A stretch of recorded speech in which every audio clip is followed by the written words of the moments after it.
晚间好，欢迎回到鬼影档案馆，我是鬼影，戴上你的耳机，准备迎接梦魇吧。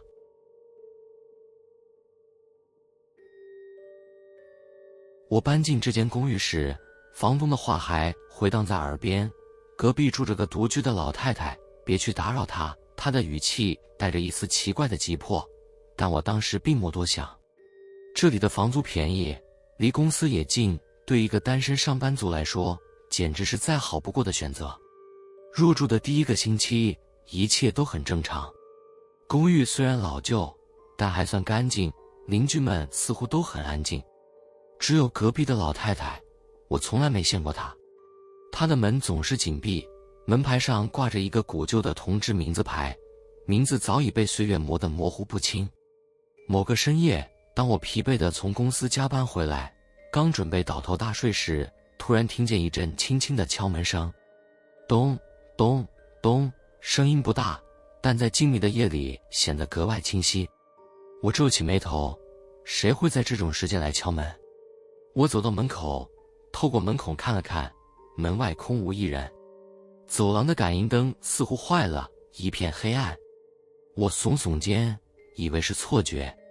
然而，第二天同样的时间，那敲门声再次响起，咚咚咚，缓慢而有力，像是有人小心翼翼地敲着。我迅速冲到门前，却依然什么都看不到。这次我心中开始升起一丝不安，决定把门反锁，再搬张椅子顶住门把。接下来的几个夜晚，敲门声持续出现，每次都准时在午夜12点响起。我再也无法忍受了。隔天，我向房东抱怨这个怪事，但房东脸色顿时变得苍白，支支吾吾地说：“隔壁早就没人住了，老太太几年前就死了，别瞎说。”我被他的话惊得说不出话来，脑中浮现出无数种可能性。也许他只是不想招惹麻烦，可敲门声明明这么真实，怎么可能没有人？那天晚上，敲门声变得更急促，更有力，仿佛背后藏着无尽的怒火。我吓得缩在被窝里，不敢出声，心跳快得仿佛要从胸膛里跳出来。清晨时，我终于下定决心报警。2名警察很快赶来，对我的陈述显得有些不耐烦，但还是敲开了隔壁的门。房门吱呀一声开了，里头一片昏暗，空气中弥漫着一股霉味与腐朽的气息。警察走进去检查时，我战战兢兢地站在门口，脚步根本挪不开。过了一会儿，他们面色凝重地走了出来，语气低沉：“里面确实没人住。老太太死在这里好几年了。据说她死的时候手紧握着门把，似乎在拼命敲门求救，直到心脏病发作。”我的脑中嗡嗡作响，呼吸变得急促。那晚的午夜，敲门声再次响起，这次却带着急切和哀求，仿佛是某种无声的祈求。咚咚咚，我捂住耳朵，蜷缩在沙发上，不敢动弹。然而敲门声越来越响，最后竟变成疯狂的撞击声。终于，我崩溃了，颤抖着跑到门前，颤巍巍地打开了门。门外站着一个满脸皱纹、皮肤蜡黄的老太太，双眼凹陷，满是绝望与哀求。她的嘴唇缓缓开合，声音沙哑，几乎听不清：“你能听见我了吗？”我愣在原地，呼吸一滞，浑身发抖。老太太慢慢抬起一只枯瘦的手，冰冷得像来自地狱的阴风，死死抓住了我的手腕，力道之大，仿佛要把我拽进深渊。就在我快要被拖进门外时，整个楼道突然响起猛烈的砸门声，警察的声音远远传来：“有人吗？快开门！”我一瞬间清醒过来，疯狂挣脱了老太太的手，摔倒在地，拼命爬回房间，反锁了门。隔着厚厚的门板，我能听见走廊里急促的脚步声和警察的呼喊。然而，那些声音很快消失了，整栋楼再次陷入死一般的寂静。后来，我得知那天晚上的确有警察来，但他们从没进过楼里。更诡异的是，他们说，在公寓大楼的监控录像里，我的门外从头到尾什么人都没有，只有我自己双手死命地拍打着门，嘴里不断呢喃着：“你听见我了吗？你听见我了吗？”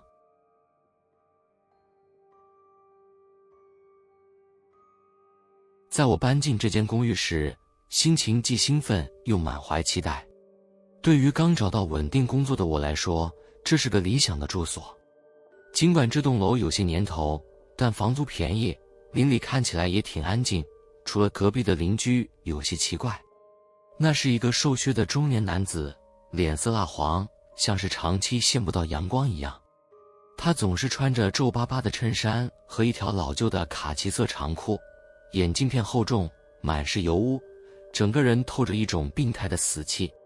每当我在走廊遇见他时，他从不说话，只是低着头快步离开，好像非常害怕与人接触。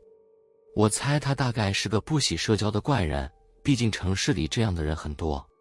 虽然有点古怪，但我并没太在意，直到几天后，事情开始变得诡异。那天晚上，我加班到很晚才回家。打开房门时，一股浓重的霉味扑面而来，仿佛有人在房间里待过。我仔细检查了门锁，却发现一切正常，房间里的东西也没有任何异动。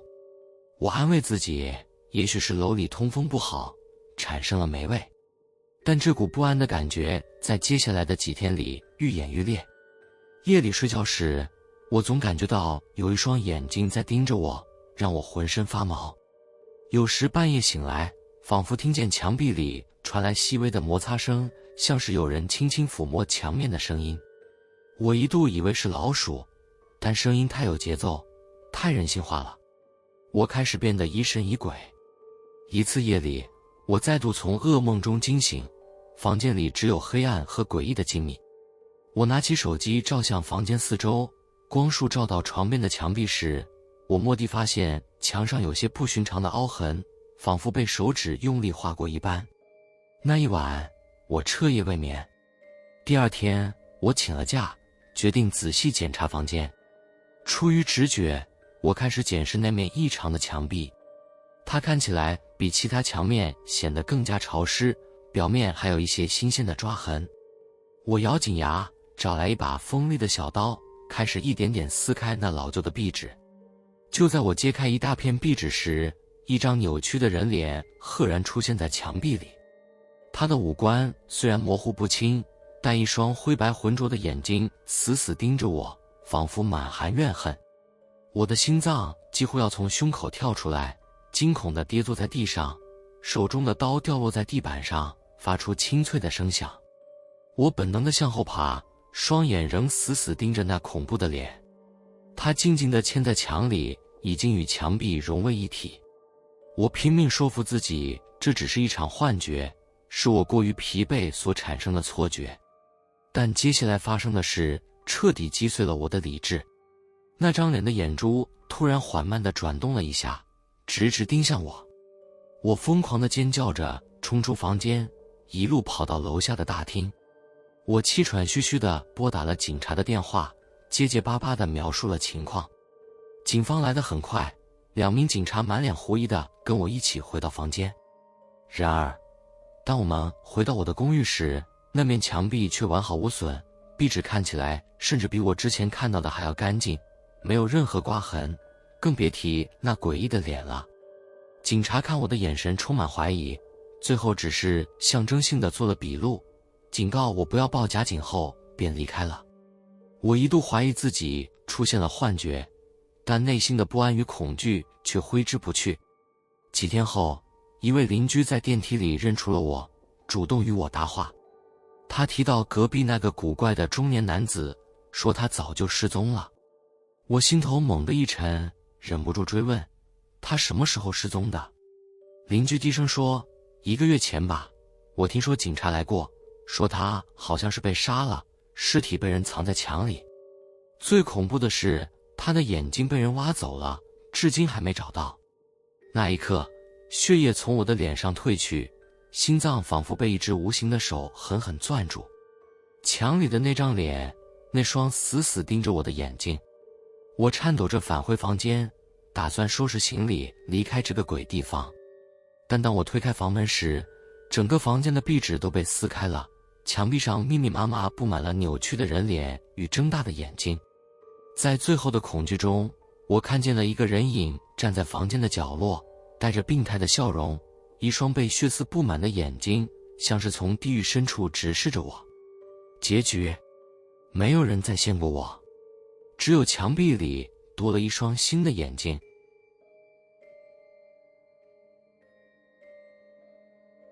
搬进这栋老旧的公寓时，我从未想过，这里的安静竟会成为我心底最大的恐惧。这座建于上世纪的4层红砖楼充满历史的痕迹，楼道里的灯泡昏暗，木质楼梯因年久失修发出吱嘎声。房东说这里的住户不多，顶楼的房间多年来一直空着，说是出租不出去。对于刚从外地搬来的我，这样的条件已经足够，价格便宜，房间宽敞。我当时没多想，顺利搬了进来。第1个星期很平静，除了公寓偶尔传来楼梯间木板轻微的响动外，其他一切正常。只是从某个夜晚开始，我的生活变成了噩梦。那天我正准备上床睡觉，夜里的冷风从窗缝里渗进来，让人忍不住打颤。我刚盖好被子，正迷迷糊糊地准备入眠时，一个奇怪的声音突然出现在头顶，打破了夜晚的寂静。咚咚咚，声音很沉重，像是赤脚走在老旧木地板上的脚步声。声音的来源明显来自楼上，但问题是楼上根本没人住。我猛地睁开眼，神经紧绷，盯着天花板，心里安慰自己可能是楼板老化或是风声。然而那脚步声却越来越清晰，仿佛有人在我头顶缓缓地踱步，甚至偶尔停顿一下，像是在思考下一步该怎么走。我起身披上外套，走到楼道里，发现整个楼梯间一片寂静，四周黑暗的仿佛深渊。楼上的灯泡因为很久没人住而早已熄灭。我犹豫了一下，决定上去查看。1步2步，老旧的木楼梯在我脚下发出刺耳的吱嘎声，冷风从楼道的窗缝里灌进来，刺骨的寒冷让我浑身颤抖。我站在4楼的房门前，深吸一口气，用力敲了敲门，默人应答。我掏出手机，打开手电筒，勉强能看清门上的旧锁与斑驳的木板，一看就是很久没人碰过。我轻轻推了推门，竟然没锁，吱呀一声打开了。房间里死一般的寂静，空气中弥漫着陈旧的霉味，四周散落着一些被遗弃的旧家具，墙角还有发黑的水渍痕迹。我小心翼翼地四处打量，光束落在破裂的地板上，满是岁月留下的裂痕。然而当我照向天花板时，差点尖叫出声。天花板的木板上满是深深的抓痕，就像有人用手指拼命抓过一样。我浑身发抖，颤抖着后退，脚下却踩到了一样柔软湿滑的东西。我低头一看，是一只布满污渍的小皮鞋，里头还残留着干涸的血迹。惊恐之际，我听见楼下传来急促的脚步声和小孩子凄厉的哭喊声：“救我！救救我！”我的理智几乎崩溃，顾不得其他，跌跌撞撞地冲下楼去。可是当我跑回自己房间时，四周再次陷入死一般的沉寂，刚才的一切仿佛从未发生过。我蜷缩在床上，紧紧抱着双膝，浑身冰冷。就在这时，我听见天花板再次传来脚步声，这次却不像是人在走动，而更像是有人在爬行。咚咚咚，声音越来越近，它好像就停在了我头顶上方。惊恐中，我发现天花板上多了一个黑漆漆的洞，洞口边缘满是破裂的木屑和深深的抓痕。我颤抖着拿起手机的手电筒，缓缓地照向那个洞口。光束掠过时，一双布满血丝的眼睛突然从洞里睁开，死死地盯着我。我惊恐地尖叫，疯狂地跑出房间，奋力朝楼下逃去。楼梯间的灯泡此时突然闪烁起来，发出微弱的光。我跑到大厅，疯狂地拍打着管理员的门。管理员老头终于揉着惺忪的睡眼出来，看见我满脸惨白，慌忙问道：“发生什么事了？”“楼上有人，有人在看我！”我语无伦次的尖叫。老头皱起眉头，脸色变得阴沉：“孩子，楼上从来没人住，早就封了。”“不可能，我亲眼看到。”话音未落，我突然注意到大厅的监控荧幕，里面显示的画面是我从4楼的房间狼狈逃出的场景。然而，镜头里的我脸上带着诡异的笑容，满手鲜血，缓缓回头看向镜头。最后，我的双眼睁得大大的，嘴角裂开一个诡异的弧度。监控荧幕在最后的闪烁中，画面变成了一片雪花，而我只觉得头顶的天花板正在发出沉重的脚步声，仿佛某个人正在慢慢地走近。喜欢这类型的故事的话，记得点赞、订阅鬼影档案馆，开启小铃铛，才不会错过每晚间的恐怖小故事。你们有类似的或者其他的灵异经验吗？欢迎留言分享。我是鬼影，我们下次见。